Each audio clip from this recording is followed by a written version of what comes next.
He has cholera. I'm so sorry.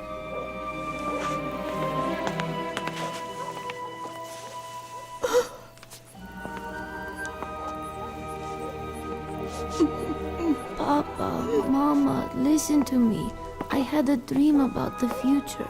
I will become an engineer, and I will be world famous for my inventions. Nicola, my son, before you were born, I made a solemn vow to God that you would serve him.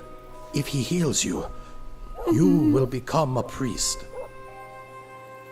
Papa, please. I know I will recover if I become an engineer, and then everything will work out for the best.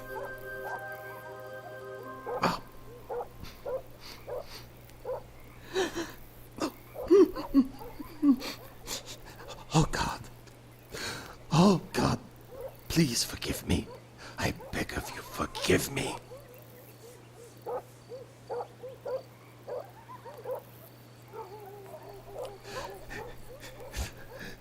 Yes, fine. You can be whatever you want to be.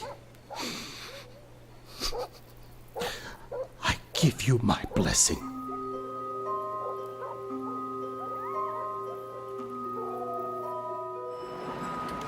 Mr. Tesla, I imagine because you are here now giving me this interview, that must mean you've recovered, thanks to God or someone else.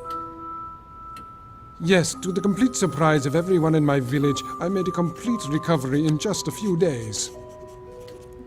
I continued in school, at the Graz Institute and Paris University, becoming a successful electrical engineer.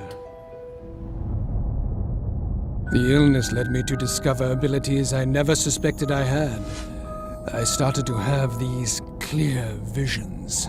Flashes of light began to cover the pictures of real objects. In time, they simply replaced my thoughts. My mind developed a new and different process. Using this process, I could construct an invention in my mind first, where I could perfect it. And only after designing it completely in my mind would I then test it in the laboratory. That's the way it's been, all of these years. Stop that. Writing down the story of my life, you will need a lot of ink. Here, you can use this instead.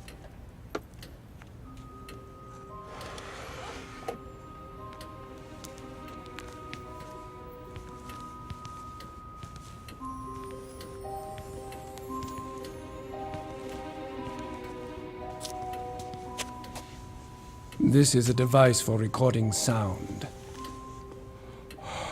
Quite a great invention.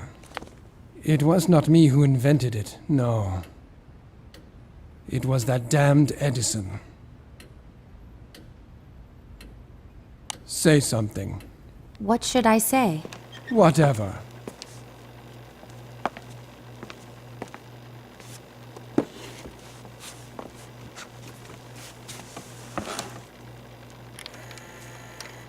Say something. What should I say? Whatever. Now, let's start from the beginning. I first met Edison in Paris in the year 1882. I met him because of inept engineers. The Continental Company owned by Edison couldn't finish the construction of a power plant. A plant for the Strasbourg railway station. They promised to pay me $25,000 if I was able to figure out what the problem was. I managed not only to find the defect, but fix it. By spring 1884, the power plant was working. But when the time came to collect the $25,000 they promised me, the board of Continental refused to pay me. They told me that I had merely been a consultant to them. What crooks. I resigned at once. Well, I heard that you actually worked for Edison again after that. Yes, I was a young, vain fool. That first time should have taught me not to get involved with Edison again. I was even offered a chance to go to Russia at that time. I am Serbian. For me, it was more natural to become a Russian than an American. But Charles Batchelor from the Continental Company persuaded me. And do you know what he had to say? He said he knew only two geniuses in the whole world, me and Edison. He promised me the chief engineer position of his company in America. He compared me to the great Edison, who was an idol to me. I was 28 and unemployed, so it didn't take much for me to completely lose my head. Obviously, I agreed. Edison was always a quick thinker. No wonder they called him Big Head behind his back. But he was a man without a conscience. You'll start as a regular engineer. You'll be in charge of fixing the electric motors and DC generators. But Mr. Batchelor promised me that I don't care what he promised you. I employ people and I define what they do in my company, and you, young man, will have to work hard to prove your value to me. Of course, I was never given the chief engineer position. I was an immigrant with 4 cents in my pocket. I had 2 options to choose from. I could beg in the street, or show that man my worth.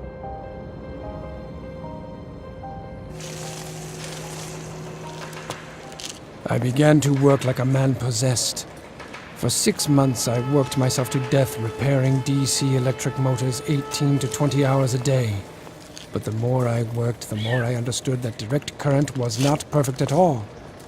So I started to design my own concept of a motor which would be able to produce a new kind of current, alternating current. As opposed to Edison's preference, direct current, alternating current is changing its magnitude and direction all the time. These changes are called the frequency. But the most important difference between AC and DC is that the direct current power plant using the usual voltage can transmit electricity effectively really no more than 1 mile. This means that in order to illuminate New York using direct current power plants, we had to build a huge network of local stations. But with alternating current, this would not be the case. Using AC to illuminate New York, we needed only one big power plant.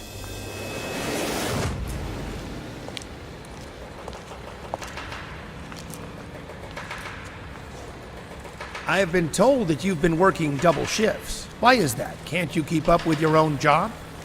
I can. But I'm also working on the AC machine as well. But AC makes no sense. My DC generator works perfectly. Well, not quite. Show me. It could be improved. Take a look at what I've designed here. You have some brains, but you're a foolish immigrant. Now hear this. If somehow your crazy ideas can manage to improve my inventions, I will pay you $50,000. Understand? I'll do it.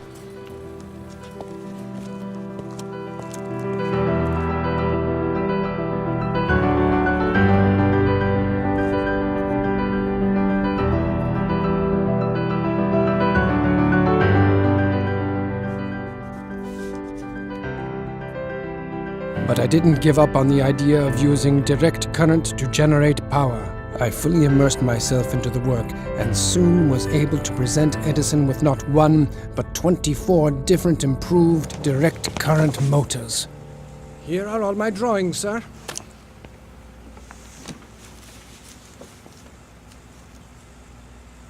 Not bad. That is, not bad for an immigrant. So when will I be getting my $50,000? 50,000? Young man, you don't seem to understand American humor. Taking into account your efforts, I'm willing to increase your salary from $18 a week to, let's say, $26 a week.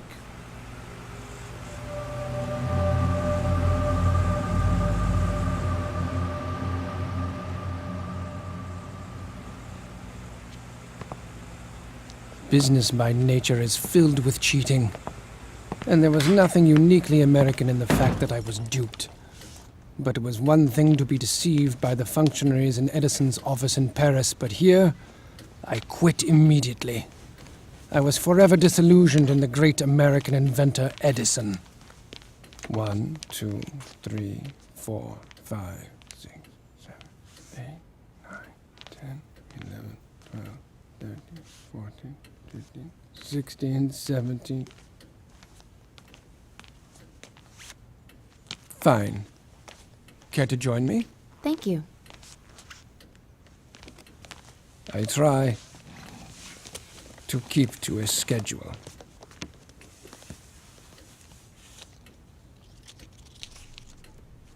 Well, even after you left working for Edison, he said many times that you were only an imitator, that you were unoriginal. Imitator? Not quite. I was always his opponent. I always made other choices. Consider the war of currents. I must admit, the 2 years after I left Edison were very hard. I had not a penny to my name. I never took money too seriously. I never did, except for at that terrible time.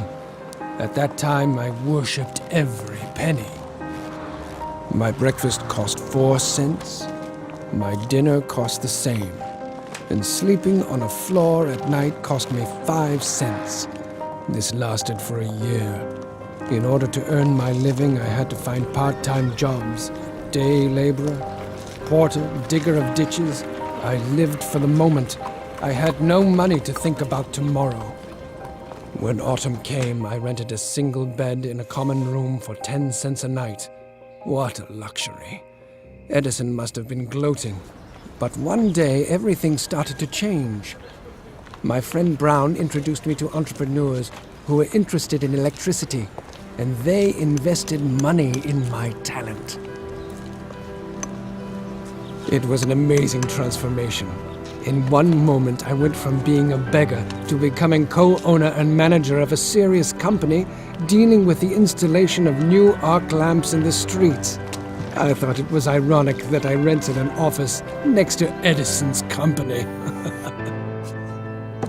We had received many orders from all over America for our electrical products. Our business quickly became a success. I created models of generators, transformers, and all the necessary equipment for the operation of two-phase alternating current devices. I believed that alternating current was the future, although to others at that time my ideas seemed absurd. And finally, on the 1st of May 1888, I received 2 patents for my AC generator. The war of currents had begun. Mr. Westinghouse. Mr. Tesla, I'm so happy to meet you at last. Let's get straight to business. You know the Edison power plants are reliable. However, here's what I need. I need a solution that allows me to transmit electricity over long distances to my power plants. So, you see, currently I am looking for a better engineering solution. Well, I have some ideas here. Edison's direct current power plants dominated the nation's power needs. By 1887, almost 100 DC power stations were operating in America. Direct current has no frequency and doesn't change direction. DC generators can be connected much more easily and were more convenient for accumulating stations, but the DC has one huge disadvantage. Because of power losses in the wires, it is extremely difficult and expensive to transmit its power over long distances. After carefully examining Edison's DC patent, the famous industrialist George Westinghouse came to the conclusion that my AC generators were much more effective. So he offered me $1 million for all the patents I already had, and promised to pay $1 for each horsepower produced by generators designed by me. So I became a consultant for Westinghouse. That day I gave my dear friend Brown a check for $500,000 for everything he did for me. A new era began in my life.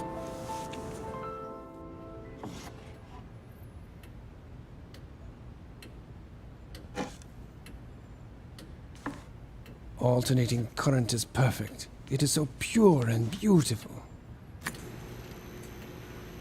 It has the unique ability to disinfect any kind of surface, including the human body, killing microbes without causing any harm to the body's tissues. Is that dangerous? Don't worry. You can touch it.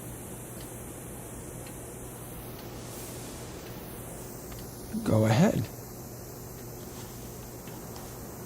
There's no need to worry, young lady. I've passed 1,000,000 volts of current through my body, and you see, I am still very much alive. If the frequency is above 700 hertz, the current simply flows over your body. Isn't it wonderful? Together with Westinghouse, we created the first stable working AC generator. Finally, Edison realized that his reign as the electricity king was coming to an end. Sir, a letter for Mr. Tesla.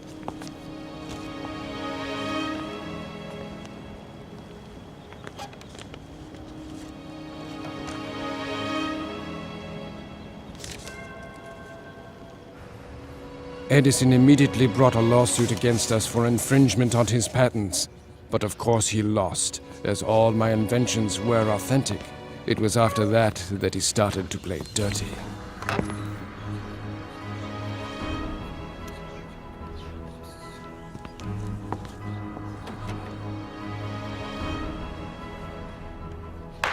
At Edison's instigation, a new type of execution was adopted.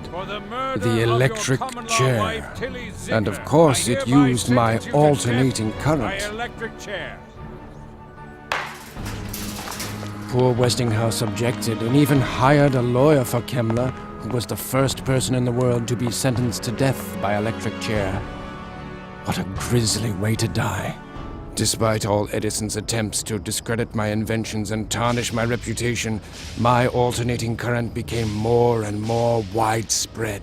Westinghouse and I were gaining ground in this war of the currents. But the sweeping success of AC played a cruel joke on my benefactor and supporter, Westinghouse.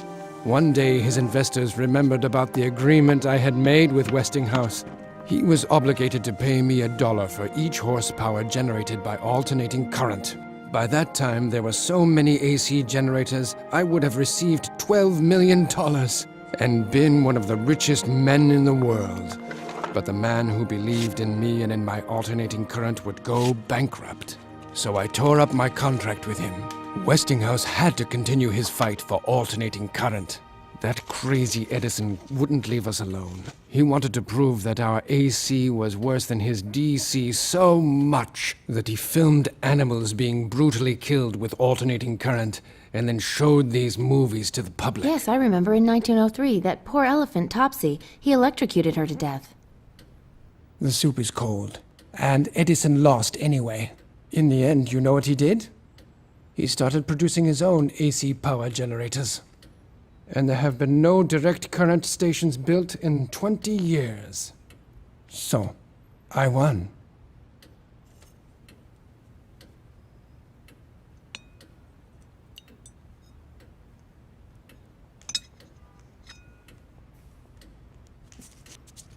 $320 milliliters.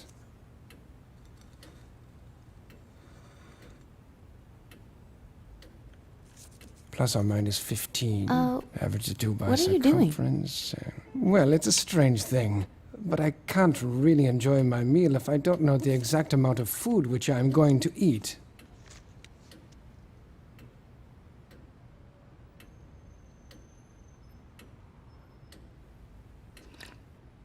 As for Edison, I have never seen him again. Never.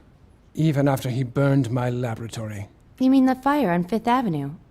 Many speculated it could have been sabotage. Even at that time, people were asking which of your employees were bribed by Edison. Do you know how it came to this? For 7 years, I worked in my laboratory studying magnetic fields and high-frequency currents. It was a productive period for me. As a result of my work, I received many patents, almost as many as Edison. As a result, the American Institute of Electrical Engineers invited me to lecture about my achievements in front of the most prominent electrical engineers of that time. I lit lamps simply by putting them in an alternating electromagnetic field. I showed how to transmit electricity without wires. I sent out lightning and used my hands to pass a current of 1,000,000 volts through my body. It was a huge success. I received a great ovation, and for the first time was called by my peers a man of the future. They offered me Faraday's chair, saying that since his death, no one else had been worthy to sit in it. Then they let me sip the whiskey from Faraday's cherished bottle. It was a great honor. Edison, of course, could not stand them recognizing me. On the 13th of March, 1895, there was a fire in my laboratory on South Fifth Avenue. All of my property was burned, as well as all the records for the last 10 years. As a result of the fire, I went completely bankrupt. Of course, Edison was not so stupid as to leave any evidence that he was behind the fire. But who else could have benefited from this? Within half a year, my business began to thrive again.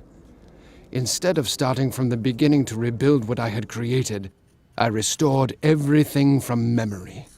Thanks to me, Westinghouse triumphed over Edison, winning a huge contract for the construction of a hydroelectric power plant at Niagara Falls.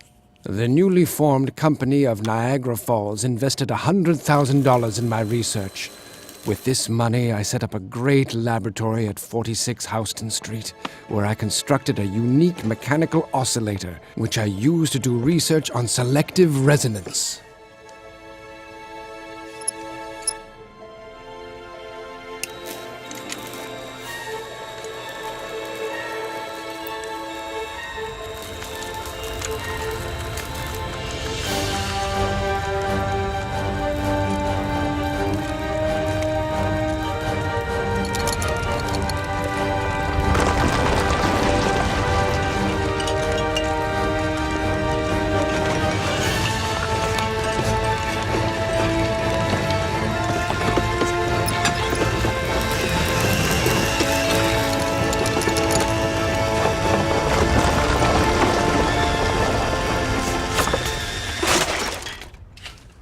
I could destroy the Brooklyn Bridge in a couple of minutes. That's what selective resonance means. It's possible to destroy any object you choose with a stationary, uniform vibration.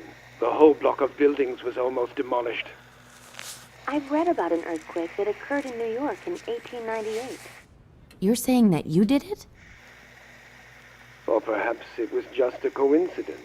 Oh, what a wonderful place it was, my laboratory at 46 Houston Street. Time flew very fast there.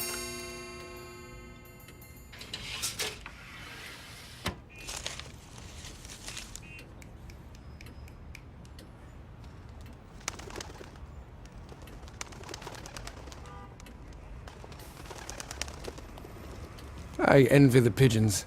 They do not need to play stupid human games. They just spread their wings and fly away whenever they want. Without any regret.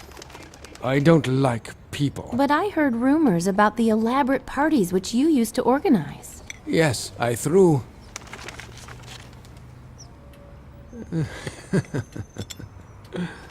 I threw great feasts, which were attended by the most interesting people of the time. Brilliant, famous people. Kipling would read his poems to us.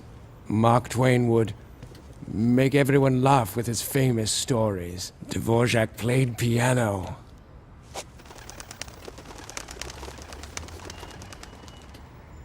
And then I would take them all to my laboratory.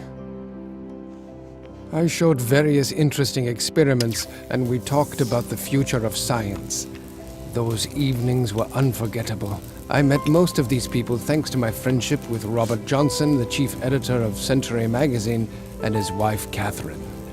Catherine and I became great friends because we shared a great love of poetry. I never met a woman with such exquisite literary taste. Together, she and I even translated and published a collection of Serbian poetry. But the poetry we were most impressed by were the poems of Jovan Zmaj.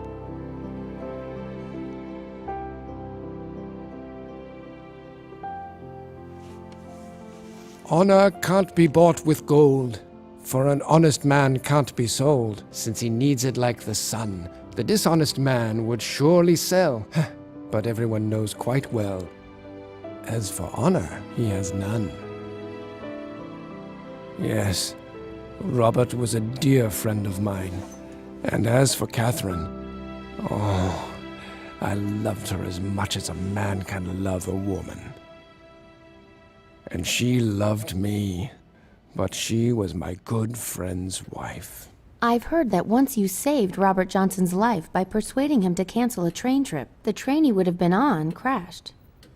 I don't know what surprises me more, the fact that you predicted the train crash or that you actually saved the life of your rival, meaning you gave up your chance to be with Catherine. You must remember Robert was a friend of mine.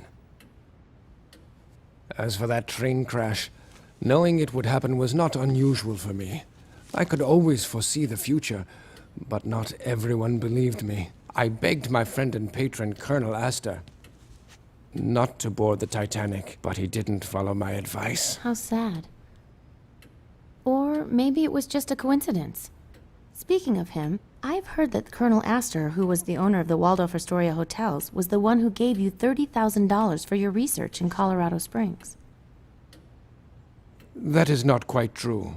Mr. Astor financed some businessmen from a local electric company in Colorado Springs who were researching the electric potential of thunderstorms. It was they who invited me there. The fact that Colorado Springs is located in a zone of strong geomagnetic activity intrigued me. What this means is there are more thunderstorms in that area than there is sunshine. The local engineers wanted to know if there is any way to accumulate the energy produced by lightning strikes and then use it. Of course, I could not pass up a chance to participate in such a unique experiment. The laboratory I built there was ideal. I put up a sign there saying, "Abandon all hope, ye who enter here," and began to do my geomagnetic research. In the center of my lab, I built this massive transformer. One end of its primary winding was grounded, and the other end I raised to a great height. As a result, this device was able to store energy and produce a lightning-like current of several million volts and a frequency of 150,000 hertz. But I wanted more. I wanted to know whether this technology could transmit energy wirelessly over long distances using the ground as a transmitter. Not far from the lab, I put 200 bulbs in the ground and waited for a storm. As soon as the ball at the top of the mast was struck by lightning, my laboratory came to life. The transformer collected the lightning energy and threw it into the atmosphere with triple force.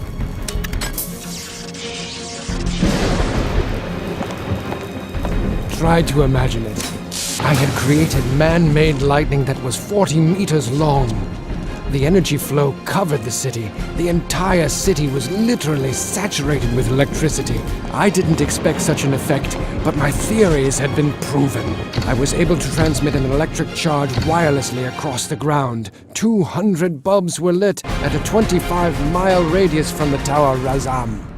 Unfortunately, the local power station was not ready for such a large-scale experiment. The city's generator simply burnt out. After that incredible experience, I wrote an article about the possible uses of currents transmitted by high-frequency standing wave energy. This had practical application for lighting, heating, the control and movement of electric transport. Electricity could be used everywhere. It could be transported through the ground, in the air, used for automatic machines. The wireless uses of electricity are endless. Yes, I remember reading it. There were so many fantastic predictions. How to harness energy from the sun. Aluminum, the metal of the future. Using the Earth's internal heat. Transfer of electric power anywhere in the world without the use of wires. Interplanetary radio communications. It was that article I wrote that caught the eye of the well-known banker and industrialist John Pierpont Morgan. And he decided to meet with me. Imagine how much benefit wave energy could have for mankind. That sounds interesting. I want you to work on the development of radio communications. I need a cheap but reliable connection that will work so I can communicate over long distances. To get you started, I'll give you $150,000 to cover your costs of research. After that, we'll talk. Radio. What mediocrity. But I agreed to what Morgan asked of me. to have the opportunity to continue working on the wireless transmission of electricity. We bought several acres of land on Long Island and started the construction of a wireless transmission power station.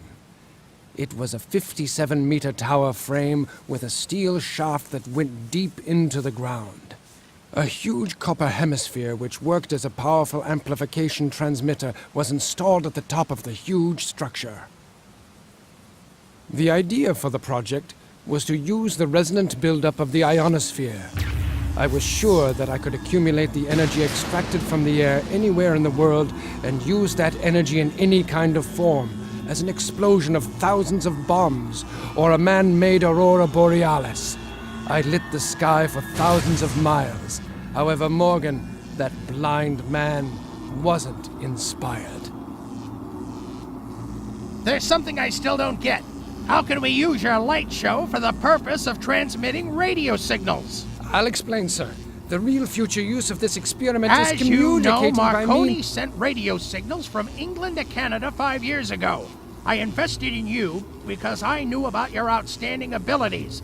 But after what I've seen today, I still need a radio. Mr. Morgan. Sir. Sir, with this plant we can send energy for thousands of miles, not just some radio signals. You could have a second wireless tower I am not near the Niagara interested in Falls in things New unless York. they give me an immediate commercial profit. I need radio signal transmissions. Marconi! I want you to know I was 3 years ahead of Marconi, that simpleton. And that Russian Popov. In 1893, I developed my first radio 5 years before them. Morgan cut off all his funding. The Wardenclyffe project was shut down. In 1917, in the middle of the First World War, the tower, which could have been the beginning of free electricity, was destroyed. The United States government suspected that German spies might somehow secretly use the tower as a radio transmitter. However, Morgan didn't stop me from managing to achieve something monumental. I was able to conduct only one complete experiment under the Wardenclyffe project, but how great it was! To avoid any loss of life, I found the most remote location in eastern Siberia and sent through the ionosphere a huge burst of energy to Tunguska, and that is where it exploded. The entire northern hemisphere saw that light that I had created. Wait a minute. Are you implying that the Tunguska meteorite explosion was you? I'm not implying anything. I was forced to sign a non-disclosure agreement by the US government. But those who had eyes could see the truth. Come, take a look. No wonder those damn security services still keep track of me. What makes you think he's a federal agent? Because with the sheer enormity of my intellect, my mind could still create a massively destructive weapon. The Tunguska meteorite was only the beginning. I designed the rays of peace which could destroy thousands of planes 100 miles away. Every country would be able to defend itself with an invisible Great Wall by putting towers with the rays of peace along their nation's borders.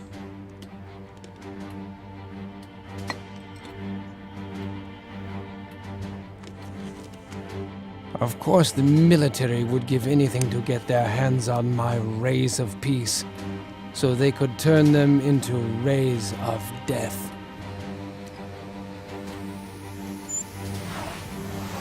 Because if my rays of peace were placed in a certain configuration, anything surrounded by them would be utterly destroyed. I could be the main secret weapon of the Pentagon, but I hate war. But that's the way our world works. Governments have a way of turning peaceful inventions into weapons.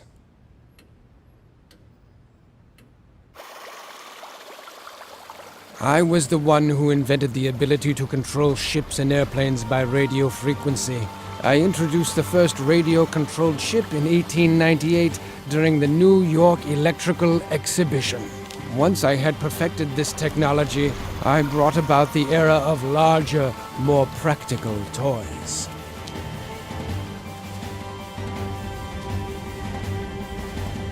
My research and experiments made it possible to control a warship remotely from the shore at a distance of 25 nautical miles. You see, it's really quite simple. Continuous control is possible via an automatically received signal of disparity between the desired and present location of the ship you're controlling, so you can make any object move to wherever you want. Naturally, the military immediately seized on the opportunity to control warships using radio waves. Since that time, the Pentagon has kept their eye on me. It is impossible to refuse them. At their request, I invented a radar locator to detect enemy submarines. Originally, I designed this instrument to search for minerals. I had other great ideas they could use. I was able to generate powerful electromagnetic fields that bend light and radio waves around any object, making the object completely invisible. This project was called Rainbow, but I doubt whether you have ever heard of it. The military can keep its secrets. I hate the military. They enjoy spilling blood too much. I'd really like to do something for ordinary people. But regrettably, they're not ready for my inventions.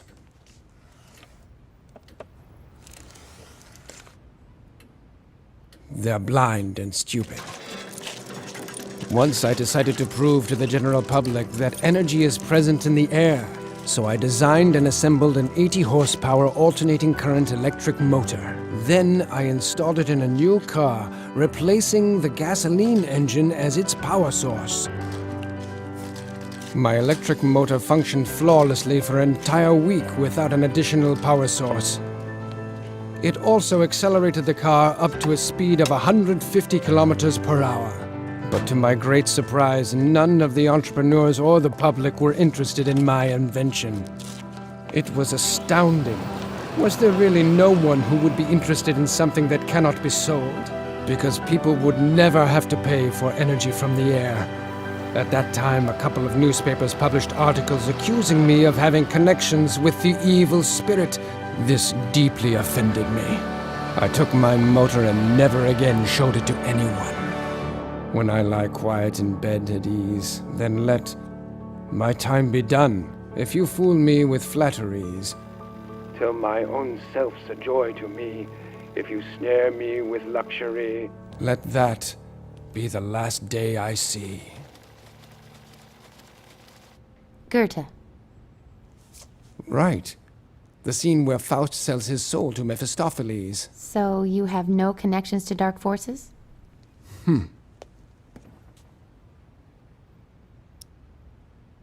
I often find myself quoting Faust. He thinks as I do. We are both ready to give everything we have for nature's secrets. Because of this, when I am reading Faust, it helps me to think.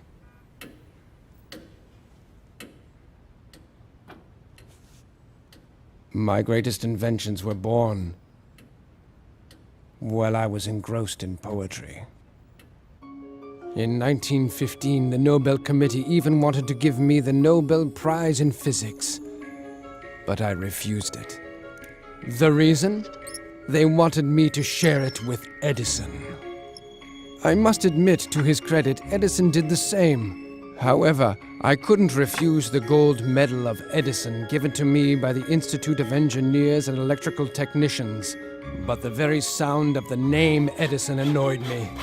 So I cut the medal in half and used the gold to pay 2 of my secretaries for their work. Can I take the dishes and clean the room now? Take the dishes away and leave us immediately. I can't stand earrings, especially pearls.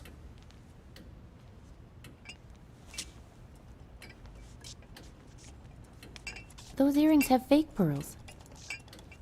Good for her. The only way I could enjoy talking to such women would be by radio. As if they were aliens. But aliens don't exist. If they did, I'd give anything to be the one to interview them. They do exist. I have talked to them. In the first quarter of this century, everybody went mad because of the popularity of a new medium, radio. People with money to invest didn't want to talk about anything except that damned radio. I thought the idea of radio was old news and did not want to take part in any of their revelry. But in 1926, the heirs of Colonel Astor asked me to rework the radio transmitter to improve the quality of radio communications. I agreed, only for the sake of my old friend. While testing my equipment, I suddenly caught mysterious signals that were generated by some kind of technology. According to my calculations, they were sent from Mars, with a probability of 94%. But it happened only once. Perhaps it was because Mars was closer to the Earth than it had been in several thousand years. The signals stopped, and I could never prove that I had really caught the radio signals from Mars. But my contact with Mars had become the talk of the town. H.G. Wells mentioned my experience in his novel, The First Men on the Moon. There is definitely someone out there. Someone who wants to meet us just as we want to meet them. I believe someday we will meet them, creatures that can overcome the stellar abyss. We could learn so much from them. Unless, of course, they rip our guts out first. All of us are predators in this universe. You, me, the cat. Is that cat yours? Cats don't belong to anyone. That's why I love them. They produce electricity out of thin air, like I do.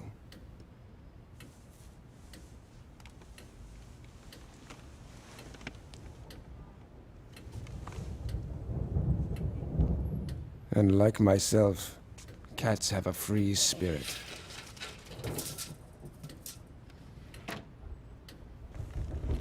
Here's a storm. So aren't you afraid? Me afraid of the storm? Once when I was a child, there was a terrible electrical storm. A tree next to me was struck by lightning. I felt as if the electricity was passing through me, but I didn't feel that it was hurting me. That's why I feel like I'm part of the storm when it arrives. I don't need a generator to produce power. I understand the greatest mysteries of existence. I can control the energy of the universe. I possess that kind of power.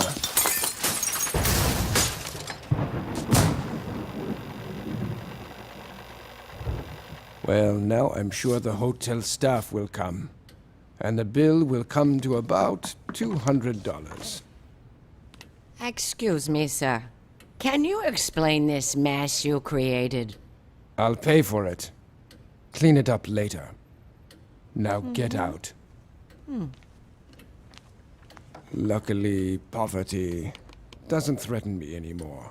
I am the honorary director of the Belgrade Scientific Research Institute.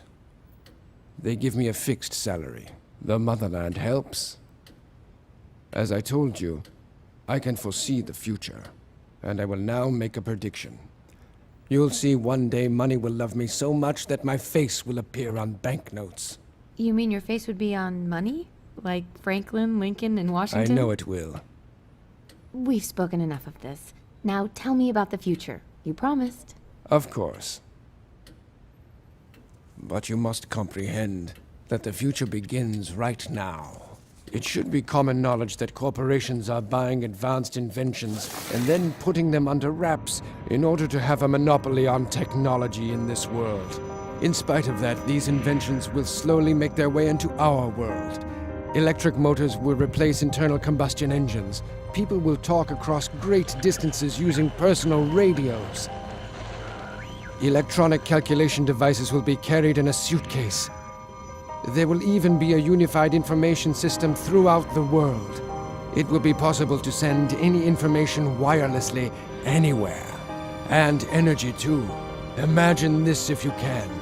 We will be able to send electricity wirelessly to the remotest areas on Earth.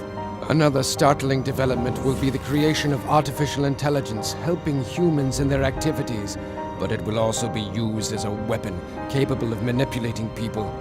The military will use microwaves of energy to disable communications and incapacitate the electronic devices of their enemy. And by gaining control of ionospheric energy on a global scale, we will be able to create earthquakes. I predict you will live to see all these things. What a future.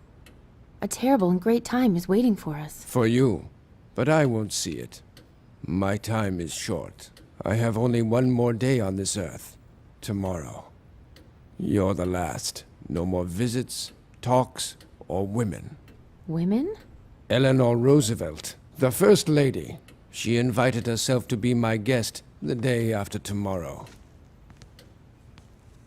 Unfortunately, Mrs. Roosevelt was so persistent that I couldn't refuse her without causing a public scandal. That is why my departing will solve the situation perfectly. In fact, that's why I agreed to meet you. Because I am out of time. But now that the story has been told, it is time for you to leave. But, sir, we haven't... I wish I could tell you much more about my many developments. Solar batteries, artificial intellect, gas turbines. But as I said, I am completely out of time. We will never meet again. No one will ever know to where I've disappeared. But, sir, Not another word. Just go.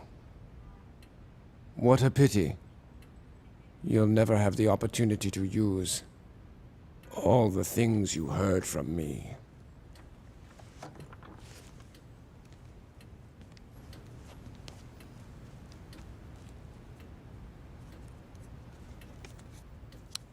When I lie quiet in bed at ease, then let my time be done. If you fool me with flatteries, till my own self's a joy to me, if you snare me with luxury, let that be the last day I see.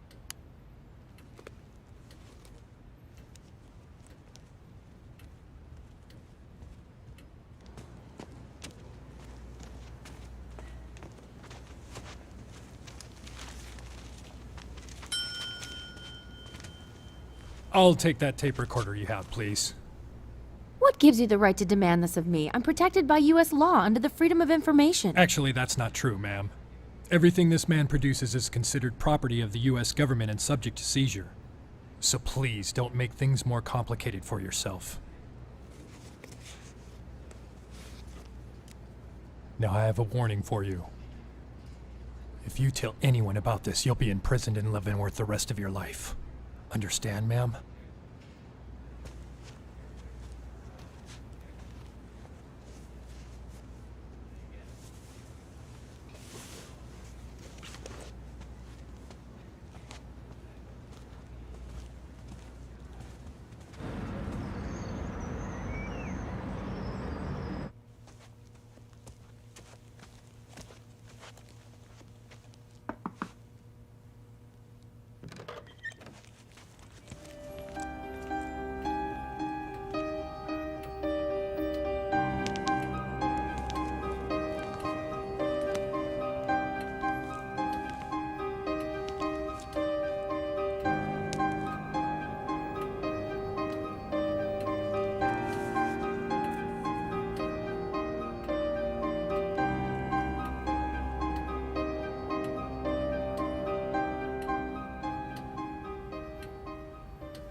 Pardon me, but what has happened to Mr. Tesla? Mr. Tesla?